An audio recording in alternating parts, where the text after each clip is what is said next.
The polar night apocalypse arrived, and two options appeared before my sister and me: gain spatial abilities or own a Pikachu. In our previous life, my sister thought spatial abilities were just a mobile storage space, so she quickly chose the cute and electric Pikachu, but later, she watched helplessly as I lived without worry for food or drink. All thanks to my spatial abilities, she clung to a Pikachu that could only light up a bulb, living in destitution, unwilling to accept her fate.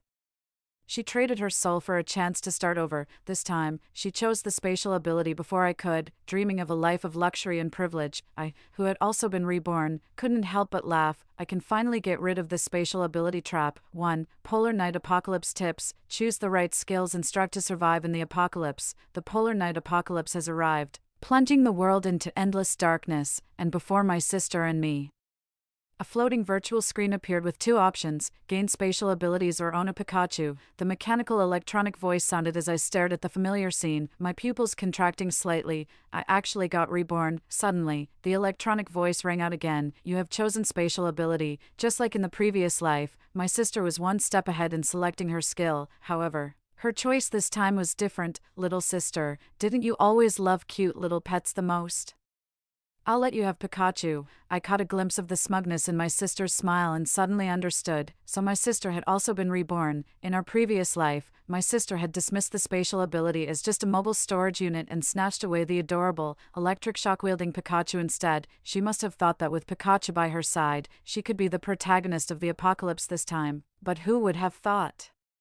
The Pikachu gifted by the system was just a juvenile. Apart from being cute, its only ability was to light up a bulb. Yet, thanks to my spatial ability, I gained the attention of the base's higher-ups. Eventually, my space even managed to grow fresh vegetables and fruits. Being sisters, she could only toil away at daily tasks, living a life of poverty and hardship, while I was protected by the base, free from worries about food and shelter. This made my sister resent me, saying that without her, I wouldn't be enjoying such a comfortable life now. Not only did she frequently come to demand my supplies, but she also took the opportunity to stab me in the back when I was confronting the base. But I still had value to offer, so the base naturally wouldn't let me die like this. My sister, eager to make a contribution, not only failed to kill me but was instead expelled from the base and ended up dying miserably outside. Given a second chance, my sister wanted to imitate me, using her spatial ability to replicate the happy life I had in my previous life. I couldn't help but laugh. Does she really think having spatial abilities is a good thing? 2. My sister got her wish for spatial abilities, while I ended up with a Pikachu. The tiny Pikachu nuzzled against my palm in my hand. A strange feeling welled up inside me. It was as if I could understand this little creature's thoughts. Before I could fully process my feelings, my sister impatiently interrupted me. Enough. There's nothing special about this thing, let's go find supplies first. She hated Pikachu the most. If it hadn't been so useless, her previous life wouldn't have been so miserable. Watching her expression, I thought of her previous Pikachu and felt a pang of sympathy. If I hadn't occasionally fed it earlier, that Pikachu would probably have been abused to death by now, according to my past life memories. The base rescue team won't arrive in this area until 7 days later. Our most urgent task right now is to survive these 7 days. Watching my sister urge me on, I felt a pang of irony in my heart. In her previous life, she also volunteered to search for supplies, but after just 2 days, she refused to go out. She claimed that since she didn't have spatial abilities, it was useless for her to go. She even took the only flashlight, saying she couldn't sleep well in the dark while staying in the room, and I had to walk alone in the pitch-black darkness, praying to find supplies quickly. What are you standing there for? Come and help move this, my sister yelled. Following her memories from her past life, my sister easily found a small supermarket. Under her direction, I gathered all the edible food and placed it in the open space, sweating profusely from exhaustion. Meanwhile, my sister simply stood still, waved her finger, and the food was instantly stored into her space. I wiped my sweat. Sis, when are we eating? Eat, eat, eat. Are you a starving ghost reincarnated, hungry again after just a little while? My sister's eyebrows instantly shot up in anger. After 3 hours of moving goods, my stomach let out a loud growl. A small packet of biscuits was flung at my face with a dull thud. This is your food for the day, make it last. My sister's tone was condescending, recalling my past life, when I gave her all the food I couldn't bear to eat myself. I let out a cold laugh. My sister continued laying down her rules. Listen up, all the supplies are in my hands now. If you want to eat, you'll obey me. I lowered my eyes, broke the biscuit in half, and handed one piece to Pikachu. Pikachu imitated me, lowering its head to nibble on the biscuit in small bites. My sister sneered upon seeing this. Seems like you're not really hungry after all. Giving food to a beast. I stuffed the last biscuit into my mouth in one go. What a world this is. Beasts act like humans, and humans act like beasts. 3. I only ate a little. But instead of feeling better, I became even hungrier. While she was resting, I sneaked back to the small supermarket, opened the bottom cabinet, and found a row of bread and chocolate neatly stacked inside. I had already witnessed my sister's greed in my previous life. Back then, when we were gathering supplies, my sister insisted on taking everything, leaving nothing behind. I tried to persuade my sister to leave some for others to survive. But she sarcastically called me a holier-than-thou hypocrite. Left with no choice, I had to hide a portion in the cabinet. This time, I prepared the same trick again, never expecting it would become my life-saving food. Thanks to my past life memories, we were very efficient in gathering supplies. While searching for the third shop, we encountered other survivors. There are 2 women here, the man at the front shouted excitedly. My sister and I felt a chill in our hearts and immediately turned to run. Taking advantage of the darkness, my sister and I hid in 2 different directions. The man didn't give up and kept searching for us, cursing under his breath, "You damn bitches still hiding, just wait till I catch you. I'll strip you naked and serve you as appetizers for my buddies." I covered my mouth, not daring to make a sound. Just as the man was about to pass us, suddenly, a small packet of crackers was tossed right in front of me. The sound of the crackers hitting the ground quickly drew the man's attention. "Found you." The man lunged at me. Pikachu jumped onto his face and released a weak electric current, causing the man to freeze for a few seconds. Seizing the opportunity, I swung the stick in my hand at his head. The man collapsed. Only after everything had quieted down did my sister run over, her face full of concern. "Are you okay? I was trying to find a weapon to save you just now." I stared at the familiar biscuit on the ground and clenched my fists. "I'm fine." 7 days later, the rescue team's loudspeakers echoed throughout the neighborhood. "Survivors, we are the rescue team from the Huaibei base. Our base has initially resumed production. Those willing to join us, please come with us."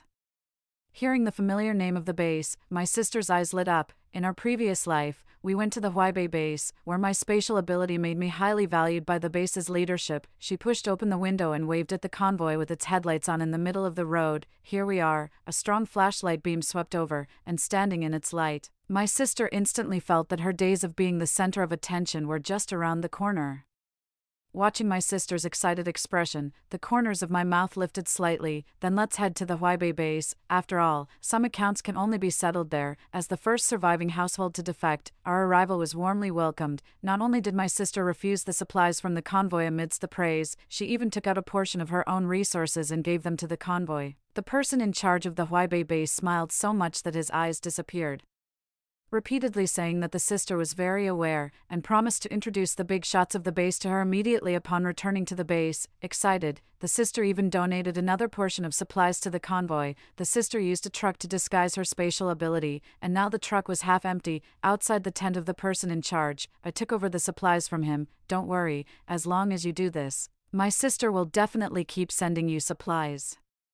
And as for the whereabouts of your wife and child, I'll naturally tell you once we reach the base," for, with just an empty promise, my sister managed to clear out 3/4 of the truck's supplies. By the time we realized something was wrong, only enough supplies remained on the truck to last 2 people for about 10 days to half a month. My sister gives me even less food now. She only gives me a small bun every 2 days. Looking at the pitiful amount of food, I signed up for the Survivor Task Force. As long as I complete the tasks, I can get lunch provided by the convoy. However, my going out to work has also sparked some gossip. For example, the supplies donated by my sister were problematic. Upon hearing this rumor, my sister smashed 2 bowls and even wanted to come over to smash my meal. I hugged the just distributed meal and dodged backward. "You little bitch. How dare you dodge?" My sister was so angry that she came over to pinch me. And for a moment, no one dared to stop her, until the base leader appeared. "Evangeline, what's going on here? No causing trouble in the camp." The sister covered her face and cried, "Ah, this thieving brat, she stole something, and when I just scolded her a little, she actually threatened to poison everyone's food." "What?" The crowd panicked, frantically trying to induce vomiting. The elder sister continued, "Don't worry, everyone. I've already stopped this matter in time." As her elder sister, I failed to educate her properly. She doesn't deserve to eat the food from our base. Upon hearing the whole story, the people around gritted their teeth in anger toward me. Exactly, she doesn't deserve it. I say we kick her out. Yes, kick her out. I gritted my teeth and insisted. If you put it that way, I have no way to defend myself. The base leader standing nearby glanced at me with an inscrutable expression. He cleared his throat and said, "Her sister has made significant contributions to our convoy. We can't just deny her any opportunity." Hearing this, my sister's face stiffened. "How about this? From now on, let this girl take charge as the scout for our convoy." The crowd buzzed with discussion. Being a scout was a job with an extremely high casualty rate. In the past, everyone had taken turns. But now that someone was willing to shoulder the responsibility alone, they were naturally pleased. "All right then, give her a chance." My sister's expression softened once again. After everyone had dispersed, my sister smiled mischievously. "Mira, from now on you must do your job well as the guide dog." I was visibly agitated, my finger trembling as I pointed at my sister. My sister was even happier and walked away with light steps. Only the base leader and I were left, staring at each other. His expression turned puzzled. "Don't you want to scout the path?" I silently raised a middle finger. "Idiot. Can't even tell excitement from anger." 5. That's right, after being wronged, the base leader and I naturally put on an act. The real purpose was to obtain an inconspicuous opportunity to go out. Pikachu told me there's an energy zone near the convoy. If it could get supplies, it would evolve to a new stage. A new stage? I was a bit puzzled. In the previous life, my sister's Pikachu had always been weak. Pika Pika. Pikachu seemed excited. "The battery capacity will increase tenfold. And it can still keep evolving," I exclaimed in surprise. Pikachu said it didn't want to be a useless little thing and wanted to protect me. I once overheard people from the base calling it a useless little thing. After driving those people away, I comforted Pikachu for several days. I never expected Pikachu to still care so much about this deep down. Holding Pikachu in my arms, I muttered gloomily, "No matter what you look like, I'll always love you." On our first day as trailblazers, we rushed nonstop toward the energy zone. The closer we got to the energy zone, the more excited Pikachu became. "Pika Pika." The surrounding leaves rustled without any wind. Pikachu darted past as the snakes in the trees tangled into a knot. "Got it." A flash of light passed by. Pikachu wearily jumped into my arms and closed its eyes. After confirming that Pikachu was just sleeping, I temporarily felt relieved. It was getting late. Time to return to the camp. I successfully completed the scouting mission, but in everyone's eyes, I was a complete mess. "Mira, come get your meal." The camp cook grumbled angrily. I took the leftover scraps and clenched my fists. If I remember correctly, the Pathfinder should get first-class rations, 2 meat dishes and 1 vegetable, right? 6. "Mira, you're just making up for your mistakes. Do you really think you deserve the same treatment as us?" Surrounded by the crowd, my sister slowly walked over, savoring my disheveled state. "Tomorrow we enter the base, and this dog of yours will be useless by then." She glanced at the food in my hand and clicked her tongue in disapproval. "Afraid you won't even get to eat meals like this in the future." Ignoring her barking, I turned and walked away. My sister, having punched Cotton with her fist, grew even more furious. "You will definitely regret this." Some people may indeed regret, but that someone certainly won't be me. In my past life, I appeared successful on the surface, but in reality, everyone around me had ulterior motives. Greedy, fervent gazes followed me like shadows. I suffered from sleepless nights, terrified I wouldn't live to see tomorrow. The spatial abilities planting function also has conditions. There's a limited area that can be cultivated daily. Otherwise it would exhaust the body. How could they, who prioritize profit above all, allow me to rest? My body was riddled with wounds, tormented by various illnesses. In the end, I was even used for live experiments in the laboratory. I never told my sister any of this, so as not to worry her. She naturally assumed I had always been doing well. If she had cared even a little about me, she would have noticed my increasingly haggard appearance and realized something was wrong in this life. She thought she had stolen my golden opportunity. Little did she know, she was sending herself into the abyss. 7.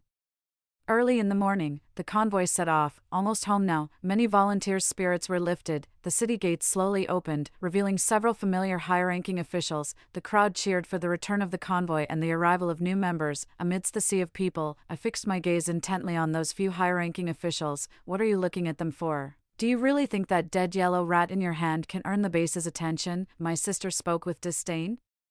Pikachu hasn't woken up yet. I glared at her, not wanting to speak, but my sister suddenly became enthusiastic. How about this? You kneel and beg me, and I'll generously take you inside with me. Seeing the malice in my sister's eyes, I felt a wave of disgust. Kneel down and beg me, and I might spare your life. The smile in my sister's eyes gradually faded as she stared at the high-ranking figures at the front of the line. I looked at her, my tone eerily calm.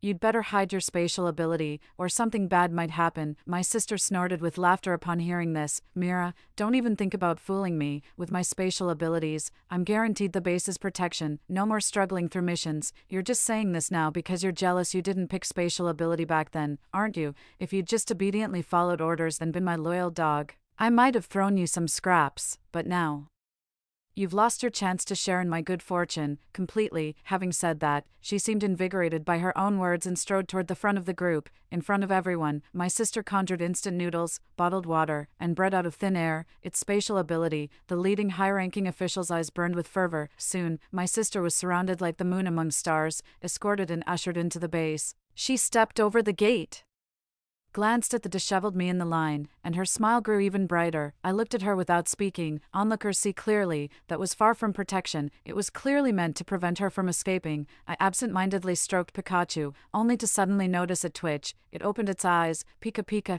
8. Pikachu woke up. I gently placed my hand on its cheek, and my anxious heart finally settled. In my previous life, I was secretly harmed by my most trusted elder sister. I swore never to trust anyone again in this life, never expecting that heaven would send me an adorable Pikachu. It would never betray me, leave me, and would stay by my side forever. The next second, my hand was numbed by an electric shock. Tears of emotion welled up in my eyes as Pikachu tilted its head and blinked at me. I'm so foolish, really. I only knew that Pikachu's power capacity has greatly increased now. Not only can it supply a large amount of electricity, but it has also evolved attack skills. But I didn't know. It decided to practice its attacks on me first. When the numbness fades, I let out a sinister chuckle, kneading Pikachu like dough until it's dizzy. Pikachu staggers a few steps before collapsing onto the carpet. Pika Pika, facing Pikachu's accusatory gaze, I put on an innocent expression. Sorry, my hand went numb and I couldn't help it. With the ability to protect myself, Pikachu and I opened a shop at the base, Pikachu Charging Station. In the polar night apocalypse, light sources became increasingly precious. Although the base still has some energy left for power generation, it is non-renewable and depletes with use. Therefore, the lights in the base are only turned on at specific times and in specific locations. Prolonged exposure to darkness not only leads to vitamin D deficiency and muscle weakness but also causes psychological depression. The moment our charging station opened, it caused a sensation throughout the entire base. But Pikachu's powerful electric current made those who wanted to test it think twice before acting. One day, I went out to buy supplies as usual. I bought your favorite ketchup. No one responded. There's a note under the small lamp on the table. Want to save Pikachu. Come to Dawn Laboratory, 9. The words Dawn Laboratory caught my eye, and my heart sank. In my past life, they performed dozens of live experiments on me to extract my spatial ability. Thinking about the cruel experiments from my past life, my body trembled involuntarily. I took a deep breath, suppressing the fear within me. No matter what, I will never abandon my friends. The silver-white laboratory was brightly lit. Pikachu hung its head inside the glass case, looking on the verge of collapse. I didn't expect you to actually care about this creature. My sister walked out from the side door. I clenched my fists. Give Pikachu back to me. My sister laughed. You're from the base. Under its protection, then everything about you should belong to the base. As for Pikachu, such an important energy supply tool, of course, it must be handed over. As for you, go back to your slum quietly, work hard, and the base will naturally give you a bite to eat. I laughed in anger, my tone dripping with sarcasm. Since you've already arranged everything, I'll take my leave first. I silently counted to 3 in my heart, and my sister's furious voice came through. Of course. If you hand over Pikachu, the base can give you a little reward. The condition is that you tell Pikachu to stay with us from now on, so that's why they insisted on bringing me here. They caught Pikachu but couldn't control it. I calmly nodded and said, No, I won't. It's just a beast. The base can even offer you a better life than what you have now. My sister persisted, unwilling to give up. Realizing the base couldn't do anything to Pikachu and had only managed to trap it, I saw no point in wasting more time here. Through memories from my past life, I knew that soon, mutated creatures from the polar night apocalypse would sneak in. After destroying the entire base's power supply system, the base will descend into a period of chaos. I want to use this as leverage to negotiate with the base's higher-ups. Seeing that I wouldn't budge, my sister dropped the act and gave the order. I was tied up and hung on the glass wall opposite Pikachu. My sister pressed the button, and an electric current surged through my body, refusing a toast only to be forced to drink a forfeit. 10. Seeing me tied up and tortured, Pikachu grew restless and agitated. Pika Pika. Pikachu banged against the glass cover, but it was no use. I endured the pain and forced a smile. I'm fine, don't worry. Tears welled up in Pikachu's eyes. My sister clapped her hands nearby. How touching. Do you think you're in a drama? She continued to increase the electric power. Pikachu puffed up its cheeks, gathering energy to release an electric shock and break the glass cover. But the glass cover was specially designed, and its electric power became as weak as it was at the beginning. Helplessly, it watched as I suffered in front of it. Tears falling in large drops, my face grew increasingly pale, and my breathing became faint. After what felt like an eternity, Pikachu closed its eyes. Mira, even your little pet has given up. Won't you surrender too? As soon as the words were spoken, electric currents began surging all around. Zzz, zzz. The laboratory was engulfed in electric currents, with blue flashes of lightning streaking through. The glass began to crack inch by inch. My sister's face turned panicked as she shouted at me. Make it stop now. Bang. The glass shattered into pieces all over the place. Pikachu flew out of the glass case, pressing its forehead against mine. The pain from the electric shock gradually faded as I hugged Pikachu. You've worked hard. Everyone present was electrocuted unconscious, and I slowly stood up. In my previous life at the laboratory, I had heard of a type of extraordinary energy substance. It could significantly enhance the energy of mutants. And it should be useful for Pikachu as well. Since we're already here, why not take it? 11. Pikachu and I returned fully loaded. No one dared to stop us on the way. With the emergence of a powerful new force, the situation at the base changed. Pikachu Charging Station became the official charging station of the base. Pikachu and I, as the power station managers, began participating in the base's administrative affairs. After the meeting, my sister stopped me, looking at the scar still on her face.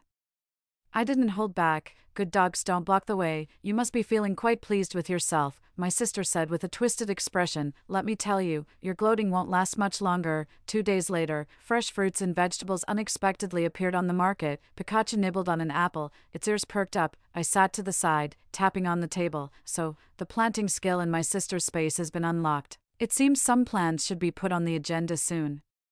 City Defense Command Director Jackson received a message, calmly erasing all traces without a change in expression. In the dim and flickering light, his face was very clear. He was the person in charge who sent us to the Huaibei base back then. In my previous life, I happened to see his wife and children in the laboratory. Like me, his wife and children also lay on the laboratory beds for experiments. After I told him about this, the usually carefree man's eyes turned red. He proposed to collaborate with me. He wanted to rescue his wife and child, and I wanted revenge on my sister, a perfect match. As the person in charge who has received hundreds of survivors, his connections are extensive. Within a week, news spread throughout the entire base. In 2 days, the mutants would invade, and all energy sources would be paralyzed. Supplies would run short, even if not killed by the mutants. People would starve to death. For a time, panic spread among the people. At this moment, the sister who wanted to make a name for herself in the base by offering fresh fruits and vegetables saw her wish come true. Please, I beg you, release more food. The sister's villa was surrounded. In the villa, the sister smashed one cup after another. These lowly commoners, how dare they force me to give them my things? If it weren't for reputation and money, would they even deserve to eat the things from my space? Several high-ranking officials of the base were smoking. Take it out first. Or if you provoke public anger, even we won't be able to protect you. My sister grew even more furious. There's a limit to what I can grow each day. How am I supposed to satisfy the entire base? 12. In the end, my sister still compromised and brought out large quantities of rice and flour. The situation was instantly brought under control, and rumors even spread that she was the savior. As she turned the corner, she was brimming with pride. You think a little electricity can overpower me? Let me tell you, that will never happen. Oh, that's wonderful. I clapped politely, watching my sister's pale face. Pikachu still glared at the sister, baring its teeth and cursing with its face. Can we go now, savior? I shoved her aside with my shoulder, feeling quite pleased as I listened to the curses behind me. Being the savior isn't that easy. Sure enough, after another week, my sister completely ran out of supplies. But after everyone had tasted the benefits, How could they accept returning to their previous state? My sister's villa was surrounded again, this time by even more people, and those who were emotionally agitated even threw stones at the villa. The windows were shattered beyond recognition, but my sister no longer had the strength to get up and argue. These ungrateful wretches, everything I provided before was wasted on dogs. Only one high-ranking official from the base came this time. Hearing this, he also felt somewhat displeased, as he had consumed quite a bit of the supplies his sister had provided. Evangeline, if you can't produce the supplies now, we're pulling the security detail. You all, cough cough. My sister was so angry she couldn't stop coughing. The higher-ups, seeing her in this state, showed a hint of disdain in their eyes. Since you're being so obstinate, there's nothing more we can do. With that, they stood up to leave. Cough, wait. The older sister struggled to sit up. I'll continue supplying the materials in a couple of days. Go tell the people outside that my sister Mira will provide free electricity for everyone. A glint of shrewdness flashed in the higher-up's eyes, although the Pikachu power station had been taken over by the authorities. Its profits had never been handed over. Then it's up to you. 13. Those who got the news scattered, but didn't dare to cause trouble near me. After absorbing the energy substance taken from the laboratory, Pikachu became even stronger. Now it can effortlessly maintain the power supply for the entire base's electrical facilities. Pikachu's power is evident to all, and no one dares to treat me the way they do my sister. Yet, whenever I go out, I often see a group of people looking at me with pleading expressions. Not only that, but they also leave ornaments made of polished stones at my doorstep. Still, I remain unmoved, their gazes toward me gradually filled with resentment. I knew that if I didn't take action soon, they wouldn't be able to resist making a move either, but I had to wait for the right moment. Jackson sent a message. Tonight at 8, Yumsiang Alley. The time has come. The mutated creatures from the previous life infiltrated the base tonight. The hideous mutant was blocked by Jackson in Yumsiang Alley ahead of time. The base sounded a piercing alarm, and everyone grabbed their weapons and rushed toward the Eternal Alley. The mutant drooled, struggling to break free. A yellow flash darted past as Pikachu lunged into the air. A blue lightning bolt struck down. Boom! The mutant was completely obliterated, not even leaving a trace. Jackson shouted loudly. Pikachu protected us. Long live Pikachu. After a brief silence, the crowd erupted in cheers. Long live Pikachu. No one mentioned the matter of me providing free electricity anymore, and the time came when my sister had promised to deliver supplies. This time, there were no guards outside my sister's house. People barged in directly and dragged her out. It's all because you didn't provide supplies. My son starved to death. You heartless woman, we're going to beat you to death today. By the time the security team arrived, my sister was barely alive. 15. My sister was taken to the hospital, but after minimal treatment, she disappeared. The base seemed to return to its usual tranquility. Jackson, go ahead when you're ready. The power facilities at the center of the base exploded one after another. With Pikachu by my side, I slowly advanced toward the central building. Beneath every step I took lay the corpses of rebels. What are you going to do? A few high-ranking officials huddled together, trembling with fear. I whispered softly, of course, it's time to settle the score. We have no grudge against you. With Pikachu by your side, how would we dare to provoke you? That's right. If you have any grievances, you can talk to us properly. There's no need to make such a scene. Please, we beg you, let us go. I looked at the ugly postures of these people and laughed. I still remember, in my past life, I once knelt and begged them to spare me, but no one was willing. Their words remain vivid in my mind. Blame your bad luck if you must. Now I'll return these words to them. Pikachu, attack. In an instant, several people were electrocuted to the point where they could neither live nor die. Jackson beside him was completely stunned. I'll leave the base to you now. There's still one most important thing I haven't done yet. Where has my missing sister gone? Tick-tock. The lights turn on one by one as I walk past. 16, Mira, save me, little sister. Hearing my voice, my sister became excited. I was wrong before, sister. It was all their deception that led me to do those wrong things. I've already received the punishment I deserved. Little sister, won't you forgive me? From now on, let's be united as sisters and live well together. I looked at her and smiled. Sisters united as one. My smile gradually faded. Then why did you stab me in the back? I treated you so well. You said you were afraid of the dark, so I left the light for you. You said you were hungry, so I chose to go without, just to save supplies for you. My sister understood, and I was reborn too, being good to me. You condescendingly throw me a few scraps of food, and I'm supposed to thank you for that. Why, we're sisters, yet whether you choose spatial abilities or a Pikachu, you always have it better than me. The heavens are doing this on purpose. It's so unfair. Seeing my sister's excited expression, I pinched her face and made her look at me. Do you know why I have memories and still let you choose the spatial ability? Because, in my previous life, I was also tied to this bed in the end. You have no idea how happy I was when I saw you take this miserable fate ahead of time. Her sister's gaze gradually turned frenzied. Impossible, you're lying to me. Polar Night Apocalypse tips. Choose the right skills and strive to survive in the apocalypse. And sister, don't be afraid. The me from the previous life will stay with you in this laboratory. We sisters are of one heart, never to part. Stepping out of the laboratory, the base's order had been restored. In the distance, the clamor of voices still surged. The end will eventually pass. Pika Pika, Story 2. My name is Isla, and I'm an ordinary person, but I have 3 extremely powerful and remarkable friends. I was torn apart by zombies in my previous life, and then I was reborn. After being reborn a week before the start of the apocalypse, I sprang up from the bed in one leap and immediately called my friends to urgently stock up on supplies to defend against the zombies. However, I found that they were also reborn. Me, wasn't this rebirth cheat only given to me? 1. I died in the 3rd year of the zombie outbreak during the apocalypse. The zombie king breached the base in the city where I was. The sounds of wailing were unceasing. I didn't awaken any superpowers and was overwhelmed by the zombie horde along with other ordinary people. When I opened my eyes again, I was lying on the soft small bed in the staff apartment of the Chemical Research Institute. I sat up gasping for air, my hair damp with sweat and sticking to my forehead. My mind was still immersed in extreme panic and pain. I looked at my intact and smooth skin in a state of shock. If my body wasn't still convulsing from the intense pain of being bitten by zombies, I might have thought I had just had a nightmare. The TV at the end of the bed was broadcasting the news. Today, the city's Prevention and Control Center has discovered a case of high-risk rabies. Please pay attention, citizens. I couldn't listen to the rest of the words. I frantically fished up my phone from under the pillow and started looking through the contact list. I knew it wasn't rabies. On August 31st. 2023, the first case of the zombie virus appeared in Jiang City. I was reborn a week before the apocalypse. It was already 12 o'clock at night, and I was frantically dialing my friends' numbers. I made over 100 calls in a row, but all I heard on the other end of the phone was a cold robotic female voice. Hello, the number you have dialed is currently in use. Please try again later.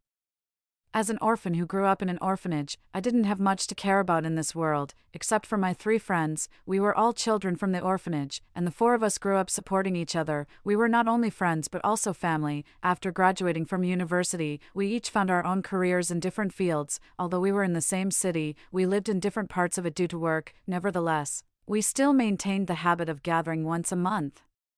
Until the zombie outbreak later, we never saw each other again. In my previous life, I offered various rewards to ask people to inquire about their whereabouts, but I got nothing in return. The search team member who took on my commission patted me on the shoulder and said, "Look on the bright side. In this world, they either have already died in the mouth of some zombie, or they are still struggling to survive in some base like us." I firmly believed that bad guys always live long.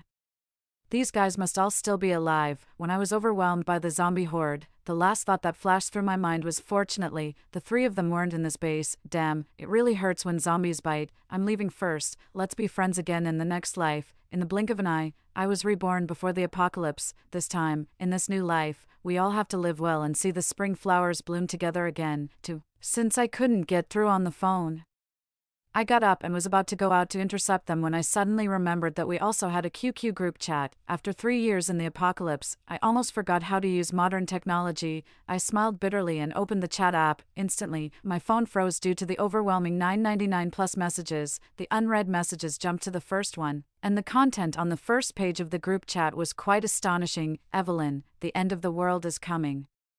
I've rented the address of the mountain villa. Come quickly. Connor, what a coincidence. You were reborn too? Victor, necessities list for the apocalypse. Doc, give Isla a call and let's go pick her up. Is this a wholesale rebirth? The amount of information was a bit overwhelming, and I stared at the group chat in a daze, watching them quickly finalize the reinforcement and renovation of the villa, the quantity of food to be purchased, the meeting place, and the procurement plan for the next day. The last message stopped 2 minutes ago. At Isla, why can't we get through to your phone? We're downstairs at your place. Come down quickly. I even forgot to change my clothes. I jumped up from the bed in a hurry and ran downstairs in my slippers. My slippers fell off twice on the way. Pushing open the unit door, a Jeep Wrangler was parked downstairs. The car door was open, and the 3 guys were leaning against the car smoking. Looking at their familiar faces that I hadn't seen for 3 years, my eyes welled up with tears, and I burst into tears. I rushed forward with snot and tears and threw myself into Evelyn's arms. Evelyn used to always laugh at me for being a crybaby, but this time she didn't make fun of me. She stroked my head and hugged me tightly. The faint smell of her lady's cigarette was very pleasant. It's cold at night. Why didn't you put on more clothes before coming down? When she said this, she was only wearing a thin shirt. For someone like her who always pays attention to her appearance and whose three-piece suit seems to be tattooed on her body no matter what the occasion, this was a bit strange. I missed you guys so much. I searched for you for a long time during the apocalypse but couldn't find you. I choked out the words intermittently. A large coat was draped over me. I turned around, and Connor was standing there lazily with half a cigarette in his mouth. Little crybaby. What are you looking at me for? I'm not cold. Get in the car first. Victor crushed the cigarette but with his shoe. His voice was calm and reassuring. It's not safe outside. We can talk about things in the car. 3. We exchanged information in the car. They woke up a few hours earlier than me, and with money, a lot can be done in those few hours. The 1,000 square meter villa comes with a basement. People will come to install bulletproof glass and a high-voltage power grid tomorrow. Evelyn's words were very much in line with her status as a boss lady. Victor was driving in the front and said slowly, I've already asked an acquaintance to buy the commonly used medicines and medical equipment. They will be delivered to the villa the day after tomorrow. As a researcher at the Virus Prevention and Control Research Institute, he still has some connections. I really couldn't buy a gun just now. I bought a bundle of machetes. The shop owner almost called the police and had me arrested. Connor crossed his legs and then became cocky again as he spoke. I also bought a batch of labor protection uniforms, stun guns, and batons in the name of borrowing them for an artist's bodyguards. And there's also a generator. Wait a minute, where did you get the money? I suddenly looked up in confusion while listening and stared at Connor suspiciously. This guy has always been a moonlighter who believes in living in the moment. Although he's a rising star, he spends money lavishly and has no savings at all. Controlled items are not cheap. I bet Connor won't be able to afford this money by the end of the month. I took out a 10 million yuan nude loan. If the apocalypse doesn't come, I'll be ruined and have to rely on you guys to support me for the rest of my life. Connor whistled leisurely. I looked at Connor in shock and was speechless. Evelyn suggested that he could go and perform stripteases at that time to earn a living. However, the lack of a gun is indeed a very troublesome thing. After all, in the apocalypse, it's not just zombies that we need to defend against. I thought for a while, logged onto an anonymous forum, and bought some things, planning to make some self-defense gadgets myself. The car drove along the mountain road and stopped in front of a luxurious villa on the mountaintop. The villa came with a fence and a small garden. I stood on the balcony and looked out at the lights of the entire city, feeling a myriad of emotions. Evelyn chose this place because of its wide view, its distance from the urban area, and its defensibility. I didn't sleep all night. In the morning, we sat around the table having breakfast. I ate very preciously. After the apocalypse, the unified distribution was either compressed biscuits or nutritional paste. I hadn't had a proper meal like this for a long time. Evelyn snatched the last piece of soy sauce spare ribs from under Connor's chopsticks and put it into my bowl. I buried my head in my food and happily ate the big piece of meat. Today's breakfast was cooked by Victor. His cooking skills are top-notch, especially compared to the lazy Connor and Evelyn, and me who can only make tomato and egg with instant noodles. The male housekeeper is truly the best. Just like in the previous life, my supervisor was transferred to the city's prevention and control center a month later. Yesterday, I lost contact with him. The last message he sent me was "Don't go out." After everyone had almost finished eating, Victor put down his chopsticks after he was full. There was a dead silence in the air. I had met his supervisor, a very cheerful little old man. We all knew that the epidemic first broke out at the city's prevention and control center, but in the previous life, the time when he sent me this message, Victor glanced at the different expressions on everyone's faces, paused, and then continued, was 3 days later. I felt as if there was a heavy weight in my stomach, and something was getting out of control. I heard my own dry voice. That means the virus is spreading faster this time around. Maybe we don't have a week's worth of preparation time this time. Victor pursed his lips and summarized. After the topic during breakfast, everyone was in a bad mood. In the morning, the security team came to install the high-voltage power grid and bulletproof glass. No way, this job definitely can't be done in a day. The person in charge shook his head frantically as he looked at the 40m*30m fence of the villa. The person in charge estimated the workload and emphasized, It will take at least 10 days, Evelyn. One day, the person in charge said, you see, the explosion-proof door also needs to be replaced. We really can't manage it. Evelyn silently pressed a long string of numbers on the calculator. The person in charge's tone suddenly changed, and his face beamed even more brightly than a chrysanthemum. We'll finish it even if we can't manage it, as long as the customer needs it. There's nothing we can't do, in the end. The boss lady Evelyn supervised the work at home, and I went out to do the shopping with Victor and Connor. 5. We deliberately waited until the security and renovation workers left before driving the trucks full of goods back. There were 3 full trucks. People who knew would know that we were stockpiling supplies, and those who didn't know might think we were going to open a supermarket in the mountains while unloading the goods. Connor complained. That old man who sold canned food hadn't sold so many canned goods in ages. He looked at us like we were big fools, especially rich big fools. Victor silently added 2 more boxes of huge and heavy canned goods to Connor's hands and was satisfied to hear a muffled groan, after which the world became quiet. Excuse me for asking this. After unloading 3 large sacks of potatoes, Evelyn looked at the 3 more sacks still in the truck and narrowed her eyes dangerously. Isla, why did you buy so many potatoes? Potatoes are a high-yield staple food. If they sprout, they can be planted, they can be stored in the refrigerator or freezer. The resistant starch in refrigerated potatoes is good for blood sugar, and they can be used to make French fries, stewed potatoes, stir-fried potato shreds with potato chunks. My voice gradually became quieter. Why else? Of course. She's afraid she won't be able to eat French fries in the future, Connor, passing by with 2 boxes of ketchup, sneered. She almost cleared out all the potatoes in the vegetable market. You still have the nerve to talk about me. I immediately shouted and exposed him. You said how could we eat French fries without ketchup, and you even added 2 extra boxes out of personal preference. All right, then you 2 will be responsible for peeling, cutting, and packaging these 6 large sacks of potatoes into pieces and freezing them later. Evelyn made the decision. No. Boss, Connor and I quickly knelt down and clung to Evelyn's legs, crying bitterly. Sure enough, shopping is fun for a moment, but unloading and organizing is like a cremation ground. The 4 of us spent half the night moving all the various fresh and frozen meats, rice, noodles, canned goods, plant seeds, household appliances, etc., from the trucks into the house. We only stocked up on drinking water for a month, but we bought a lot of disinfectants and water purifiers.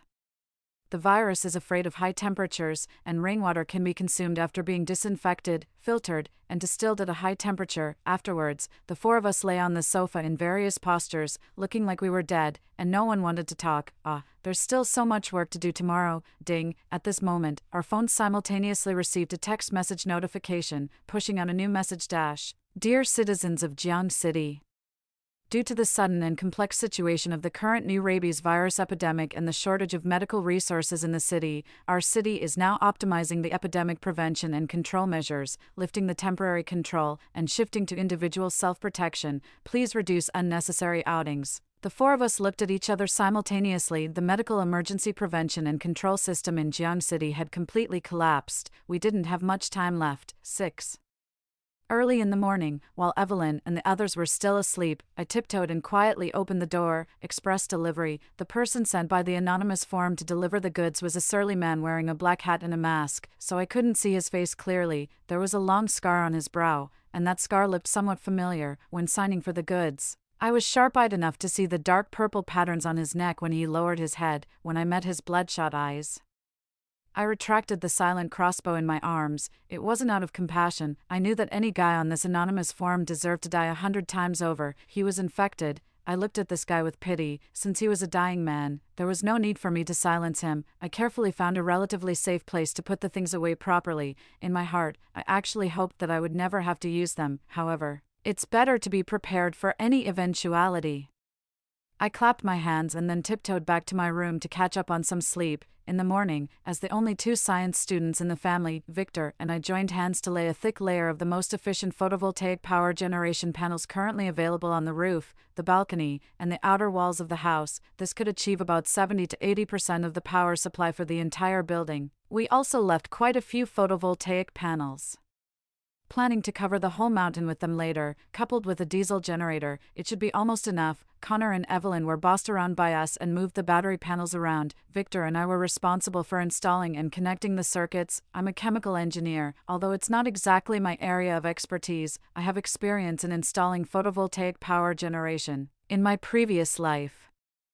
Photovoltaic power supply accounted for 80% of the total power supply in the base of Jiang City. I took odd jobs when laying the power generation panels. The huge heat generated by the refraction of thousands of photovoltaic panels could instantly incinerate hundreds of zombies. If it weren't for the traders, Jiang City might not have been breached so quickly. I lowered my eyes, hiding the emotions in my eyes. Not far away, Brother Victor called me over to take a look at the circuit. Isla, come here for a moment. Coming, I raised my head with a bright smile and trotted over. 7. With the support of money and knowledge, in just 4 days, our doomsday safe house was already taking shape. Now, the villa, or perhaps it should be called a steel fortress, the outer walls were all reinforced with 2-centimeter thick high-strength steel plates, and the windows were all replaced with professional bulletproof glass. It even thoughtfully added a one-way privacy film.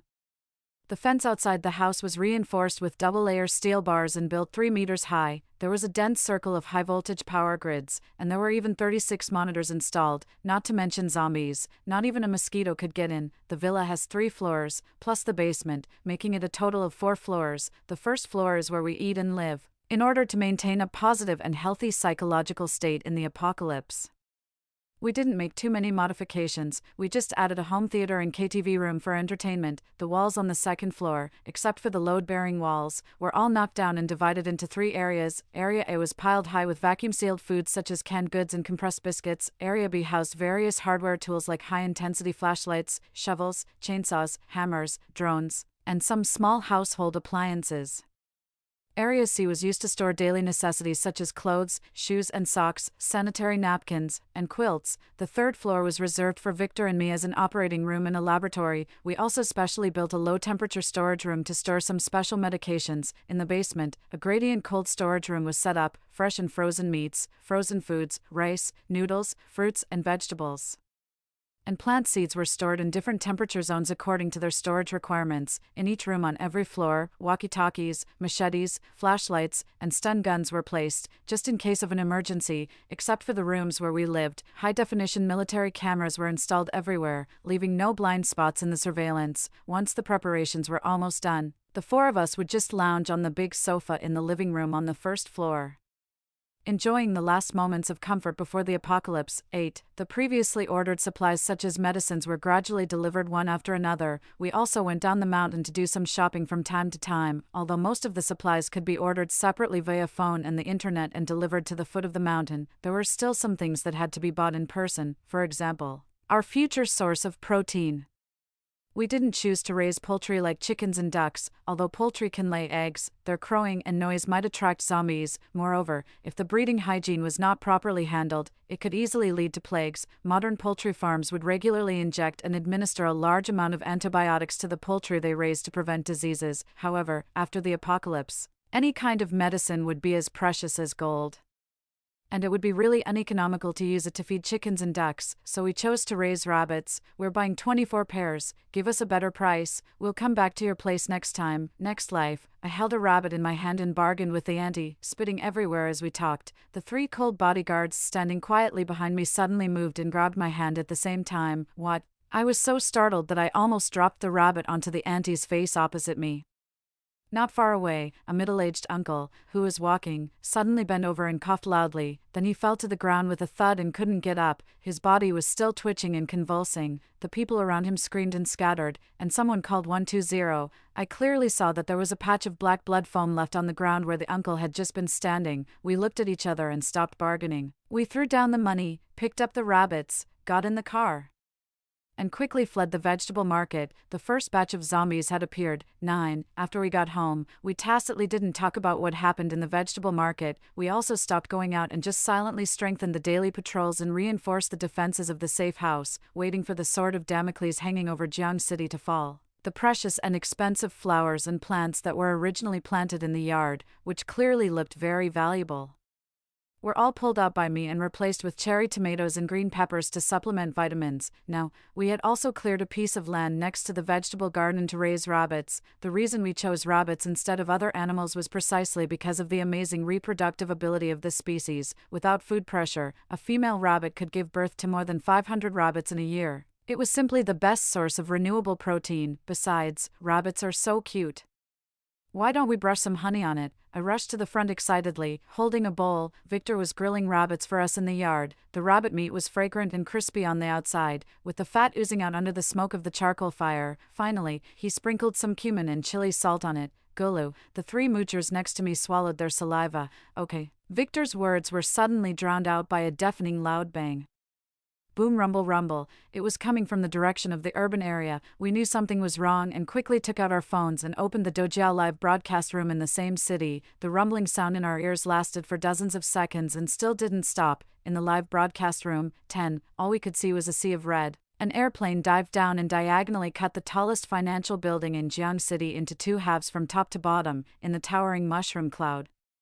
Pieces of flesh and limbs, along with shards of glass, rained down like rain, the reflection of mirrors and blood intertwined, presenting a cruel and bloody beauty. The shockwave from the airplane explosion instantly blew up the cars driving on the surrounding streets. Dozens of cars tumbled dozens of meters away and crashed heavily to the ground, bursting into flames in a series of explosions. A car was flipped over to the side by the heat wave, and thick black smoke billowed out of the car. The people inside screamed and opened the car window, struggling to climb out. However, they didn't expect that they were just entering another hell. The people on the street who had turned into zombies went crazy under the stimulation of sound, light, and heat, roaring and pouncing on the living people who were fleeing in panic. Screams pierced the sky. The man who was trying to escape through the car window was surrounded by the rushing zombies, who bit and gnawed at him. Only half of his body was left stuck in the car window, dripping blood downwards. The zombies frantically crashed into the still-locked car door. The driver inside, terrified, stepped on the gas pedal and rushed out, crashing into the lady who was running away in front. Bright red blood mixed with white brain matter spattered onto the car window. After a while, the lady who had been knocked down to the ground dragged out her intestines and got up again. She stumbled and pounced on the nearby bloody prey that had been bitten beyond recognition. It was the end of the world on Earth. It was supposed to be the day after tomorrow. I watched this scene of purgatory on Earth in silence, and my hands and feet instantly turned cold, even though I had already deduced that the apocalypse was accelerating in this life. I never expected that this disaster would come so quickly and be so tragic. Humans seemed so small in the face of it. The encrypted message that was supposed to remind the future leader of the base in Jiang City could no longer be sent out. I had originally planned to send it tomorrow. Evelyn held my hand tightly, and I tried to draw a little warmth from her hand. We will all survive this time. Connor's face was uncharacteristically serious. We definitely will, Victor said softly. 11. On August 31st, 2023. The zombie horde broke out ahead of schedule in Jiang City, and there were fewer than 1 million survivors in the whole city. The government army quickly organized a search and rescue operation, established a survivor base for Jiang City in the west of the city, and began to actively recruit survivors. We heard all of this on the radio. The day after the apocalypse arrived, the water and electricity supply in Jiang City was cut off, and the photovoltaic power generation and the generator we had prepared came in handy. However, at the same time, our family faced one piece of good news and one piece of bad news. The bad news was that Evelyn, Connor, and Victor had a fever. They had a high fever of 40 degrees Celsius and were bedridden. The good news was that I, the chosen caregiver, was left in this family. With the knowledge from my previous life, I didn't panic. In the first week after the apocalypse, a rare individual mutation occurred among humans. After a high fever reaction, a small number of people obtained various strange physical enhancements. Some people gained enhanced strength and could break a big rock with their bare hands. Some people gained enhanced eyesight and could see a fly hundreds of meters away without the help of tools. In addition, there were some special abilities, such as obtaining a dimensional space like in novels and so on. The superpowers that people awakened were all kinds of strange. And until I was still alive in my previous life, no pattern had been found in the conditions for awakening superpowers, but one thing was certain: all those who awakened superpowers would have a high fever when they awakened. This meant that, except for me, our family would soon luxuriously have 3 superpower users. However, I'm a technical worker. Even without superpowers, it doesn't matter. Humph, every day I racked my brains to make all kinds of fruit and vegetable juices for them according to the nutritional recipes, changing the ways to improve their immunity, according to the order of red, orange, yellow, green, cyan, blue, and purple. Today it was celery plus balsam pear plus green pepper juice. When I was feeding it to Connor, he still tried to resist, but I suppressed him violently. You little guy, you can't even move but you still want to be picky. Don't you know how precious fruits and vegetables are now? Victor's pupils dilated in shock when he was lying in bed. but he was smart enough to drink it up by himself. Evelyn gave me a weak glance, and her expression seemed to want to curse, but she also drank it. Tisk, I'm doing all this for your own good. After feeding the bedridden group, I built a small wooden house in the yard and tinkered with some gadgets when I had time. There were occasionally a few wandering zombies outside the villa, and the crossbow could easily shoot them in the head with one shot. Zombies rely on a tiny amount of electric charge in their brains to keep their bodies running. Even if their hearts are dug out, their limbs are severed, or their stomachs are stabbed, as long as their brains can still transmit commands through the spinal neurons, they will still struggle. To kill a zombie, you must either blow up its brain with one shot or decapitate it and sever the spine. It sounds simple, but this is precious experience that countless predecessors in my previous life exchanged with their lives. I thought for a while, sorted out the National Zombie Hunting Standard Code from my previous life, and sent it encrypted to the special channel within the base in Jiang City. 12. On the third day after the apocalypse, when I was on patrol, I found that the special steel lock of the explosion-proof gate seemed to have been pried open. However, when I checked the surveillance, I didn't find anything unusual. It seemed that it was the work of an experienced person who deliberately avoided the surveillance cameras. However, the military explosion-proof gate that we spent a lot of money on wasn't so easy to pry open. Moreover, if he opened this gate, he would be pleasantly surprised to find that, hey, there were still 3 more gates inside. There was no need to guess the person's purpose.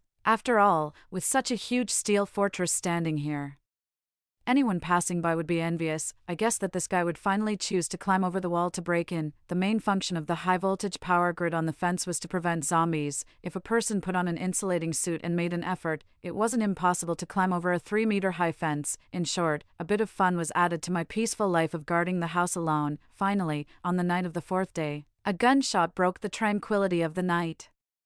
I listened to the gunshot outside the window and my face turned cold. The country would soon recruit special forces teams to go out and clear the zombies and distribute guns to the team members for self-defense, but it wasn't now. The people outside who were trying to attack were a group of desperate criminals. I remembered that after the apocalypse started in my previous life, there was a prison riot. A group of vicious gangsters killed the prison guards and, armed with guns, burned, killed, and looted in Jiang City during the chaos, committing all kinds of atrocities. At that time, the government army didn't have the time to deal with them. Later, when the situation stabilized and the base had the spare capacity to deal with this bunch of trash, this group of pests suddenly disappeared without a trace. Unexpectedly, we would encounter this bunch of trash at this time. 13. I heard there are 2 pretty girls, when we go in later.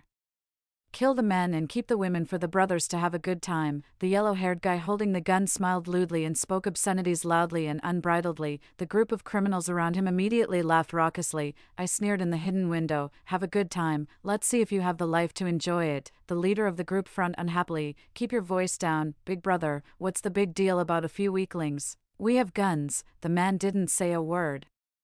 He just gave a cold glance, and the few people who had been bragging and joking just now immediately shut up. It was obvious that he had a great deal of prestige in this group and could easily suppress these vicious and desperate criminals. I frowned and stared closely at the surveillance. Suddenly, he looked at the hidden camera, as if he had discovered me behind the camera. He raised his hand and shot the camera, blowing it up. In the last scene before the screen went black, I saw, under the moonlight, the ferocious scar on the man's eyebrow corner was particularly clear. That scar, many images flashed through my mind. The masked man with the scar who delivered the express to me overlapped with the extremely arrogant face standing at the gate of the base in Jiang City. He was the zombie daemon. I gritted my teeth so hard that my fingertips dug into my flesh, but I didn't feel the pain. The scenes of the base being breached, the wailing of my companions in my ears, the intense pain of being bitten by zombies, all reappeared in my mind. He absolutely couldn't be allowed to get out of here. I recited these words one by one in my heart. The angrier I became, the calmer my mind became. He didn't seem to have fully turned into a zombie yet, and ordinary weapons should still be effective against him. I quickly mixed the liquid agents with my hands and filled the bottles. I lit the fire.